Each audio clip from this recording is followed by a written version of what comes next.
You can have Harden, you can have a pardon, you can get a garden. Lakers in 5.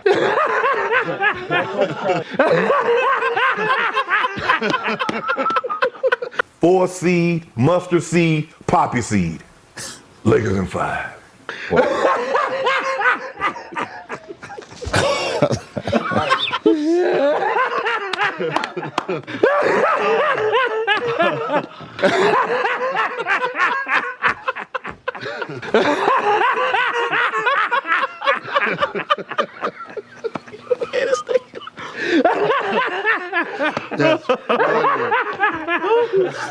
And it's just basketball. At the end of the day, it's just basketball.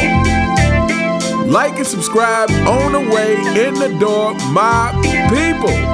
I hope you all are having a truly, truly fantastic day today. Welcome back, my people. Welcome back, LeBron James fan boys. I really don't know what to say right now, except I am filled with joy. I am filled with joy because I know all the people who were capping hard for the Duck, for the 4-6 King. I know all you guys are filled with misery. And yeah, that brings me joy. So, as you all know, the Lakers got sent home. The Lakers got sent home in 5 games. The Lakers got sent home in 5 games after Platinum CFL member Shannon Sharp, NFC, KFC, ABC, Lakers in 5. Shannon Sharp, you were correct. You just had the wrong team. T-Wolves in 5. LeBron James' hesitation got him sent on a vacation to play PlayStation. T-Wolves in 5. Okay, so LeBron James had 22 points, 7 rebounds, 6 assists. 22 points made LeBron James the 5th highest scorer in the game, the 3rd highest scorer on his team. And, you know, and once again, here we go again, right? Here we go with LeBron James making moves in the middle of the season. You tell me what you want to tell me, but LeBron James knew about the Anthony Davis trade, and for whatever reason, he thought that gaining Luka could be the answers to his problems. LeBron James has been on record saying that he wanted to play with Luka. And who knows, you know, maybe AD called LeBron the B word, you know, as we heard from Dwight Howard. According to Dwight Howard, that's what got him kicked off the Lakers. It's for calling LeBron James the B word. But for whatever reason,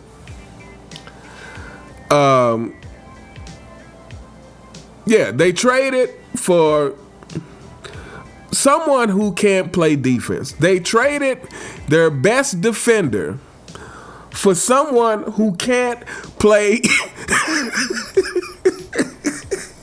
defense. They traded their best defender and rebounder for someone who can't play defense. All the while, Rudy Gobert has 27 points and 24 rebounds. It sounds like they really could have used AD in this scenario because AD can also score. Luka only had 28 points, so it's not like he put up a Herculean performance or anything. It's not like he went off for 40 or 50 points. It's not like LeBron James, the Duck, the Deer, went off for 40 or 50 points to do whatever it takes to win the game. So, yeah, they could have used Anthony Davis because Anthony Davis can get you points, but he's also a intimidating factor in the paint, and especially with the style of play that they have been allowing in this playoffs, which has made it much more exciting. Again, this is the first time I've enjoyed watching basketball at all in quite some time. But yeah, they could have used Anthony Davis. But again, they got Luka. They got someone who is very similar to LeBron in the fact that, Luka's a better scorer than LeBron James, but he can score. He doesn't play defense. He whines a lot.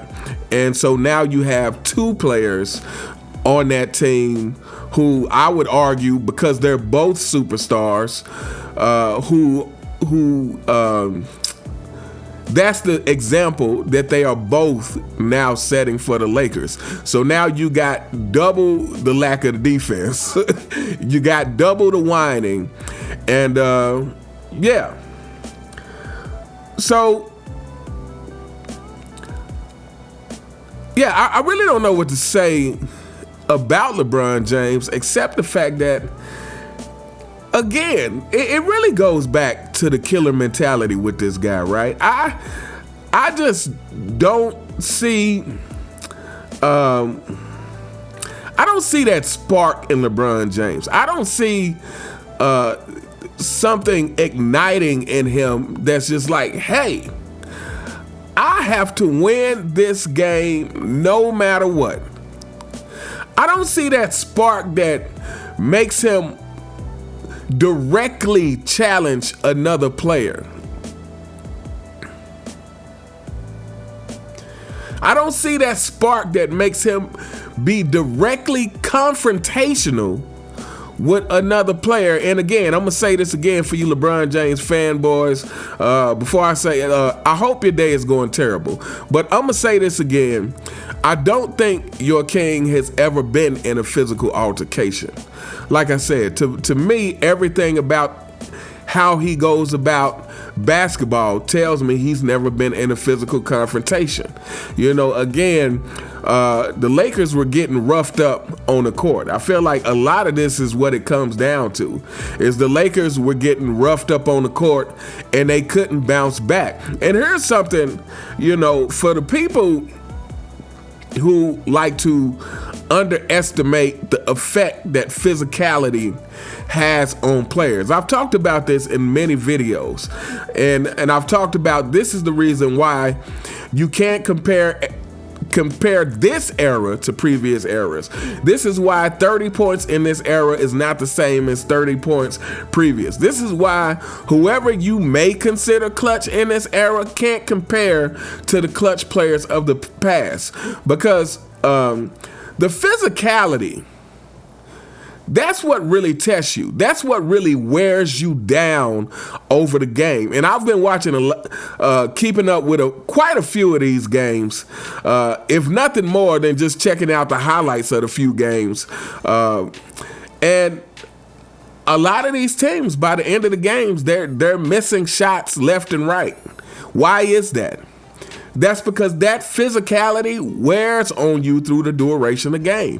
When you are being able to be bumped and pushed at every turn, by the end of the game, it takes a different kind of mental toughness to be able to push through and still make the shots when it's needed. This is what makes Michael Jordan extraordinary. This is what makes Larry Bird extraordinary. This is what makes a Kobe Bryant extraordinary, is that players like this endured that physicality. And I'm talking about with Kobe, obviously it's more towards the, I would say the first half of his career. Because as Kobe's career progressed, and Kobe said this himself, they were making the game soft during Kobe Bryant's career. So Kobe got to play through, you know, coming from the physical era when he came in the league in '96 And he got to play through this evolution, or it seems like an actual devolving of the game into this super soft era that we've reached now. But when you have to play through contact for a whole game, that wears on you physically and mentally. And LeBron James was getting worn out physically and mentally, and he didn't have much mental to start with. What else was exposed during this series, but during this last game, it really exposes the fact that LeBron James just doesn't have go-to moves where he can get off a good, clear shot. Now, his ability to shoot, that's another thing. But he has been shooting better this year. But it really exposes LeBron James' lack of, like I said, having go-to moves where he know he can get off great shots. And when we say lack of go-to moves, what it really comes down to is having a really strong 1 or 2 dribble pull-up. This is both Kobe and Michael Jordan had these things. Michael Jordan's both years that he hit game winners on the Utah Jazz in the finals was on some 1-2 pull-up type moves. Kobe Bryant, he had the 1-2 pull-up type moves.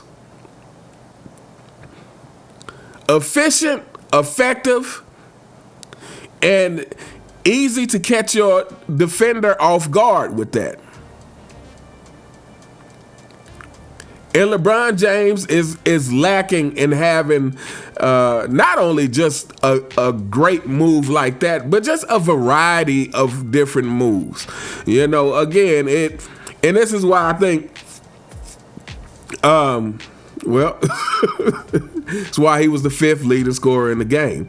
But I think this is why it's like when LeBron James, again, part of it is because he's a front runner. You know, he's a front runner, so when things are going well, then he feeds off of that. But when things aren't going well, like, he really doesn't know a lot of times how to get himself back in the game. He doesn't have that mental fortitude to get himself back in the game. But anyway, you know, what more can we say, people? It's a good day. LeBron James fanboys, I cannot express the joy I have in knowing that you guys are in misery. I cannot express the joy I have knowing that you guys are suffering. Again, after all the capping that's been happening for the Lakers this season, you know, again, then this is the thing with this is a LeBron James thing, and because it's a LeBron James thing, it's now a Lakers thing because he's on the team. But with LeBron James, his whole career is like the moment he starts doing something good, it's like they start overhyping it. You know, the moment within a regular season he wins 3 games in a row, it's like, oh, I think the Lakers are championship contenders now. The Lakers won 3 games in a row. They're looking great. I think they're championship contenders.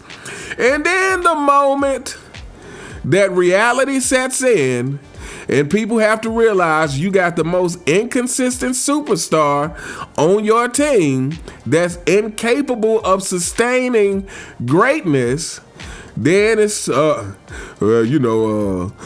was sick and Austin Reeves wasn't carrying his weight and blah, blah, blah. And here's what I go back to. I don't care who you try to blame it on LeBron's team. It's LeBron James' fault as the leader. Especially, it really doesn't matter how you look at it. You know, it's his job as a leader to not only build his teammates' confidence by holding them accountable, by making sure they're putting in the work to be able to execute and stay poised when the time is needed. But the other thing is like he makes so many trades that they never have time to actually build that kind of chemistry. They never have. Well, LeBron James is not that kind of leader, period. So at this point, it really wouldn't matter how long the team stayed together. But and again, this is kind of why it always goes back to the mindset. It goes back to the understanding in totality of what it takes for greatness. It goes back to understanding that greatness is built, not bought. And LeBron James' whole career has been about trying to win in the moment instead of win over time. LeBron James' whole career has been about trying to win for the moment, for the present, instead of win over time, winning for the future. Instead of sacrificing so that you can have sustained greatness in the future. It's all about how can I win now instead of, okay, let me put together this team. I want to keep the core of this team together for as long as possible. We're going to stick together through injuries. It doesn't matter what it is. Again, going back to the 98 finals when Scottie Pippen had to be a decoy, and Michael Jordan was still able to carry them through. There's something to be said for that. Even though Scottie had to be a decoy, first of all, they had established a reputation together. And then second of all, it's still just a certain chemistry that you have that's worth more than having some new player on your team. So LeBron James never took that way of like, okay, let me get a core base together. We're going to stick it out for years to come. We're going to play through the injuries. We're going to stick together as a team, and we're going to figure out how to get it done through going through the grind. And that way, once we actually break through and get a championship together, we will have forged a chemistry and a strength together as a team that is much more stronger and worth much more than teams who try to put together a team just for the year. We want to win the championships this year, so we're just going to try to grab the best players we can grab and make it happen. That will never be a consistent way to greatness. That will never be a consistent way to win multiple championships. That's not the way to create a dynasty, which LeBron James has never been a part of. That's not the way to a dynasty. But anyway, I could go on. I could go on hurting you LeBron James fanboys' feelings all day, but I would imagine you got all summer now to hurt. But, you guys could look forward to, I'm sure, tweets from LeBron James saying some ridiculous stuff, as always, as he does every offseason, saying stuff to get the headlines because he needs the attention. And if he needs the attention, we'll give him all the attention he wants and continue to slap you fanboys in the face with reality and truth. But anyway, we gonna hold up here. Let me know what you guys think in the comments. What do you think about the Los Angeles Lakers getting beat in 5 games by Anthony Edwards and the Timberwolves? What do you think? Do you think were the Lakers just outmatched? Did the Timberwolves just have a better team? Or is it that the fact that the Lakers are ran by a player that should have been retired years ago? Let me know what you guys think in the comments. You all have a truly fantastic day, and I'll see you next time. All right.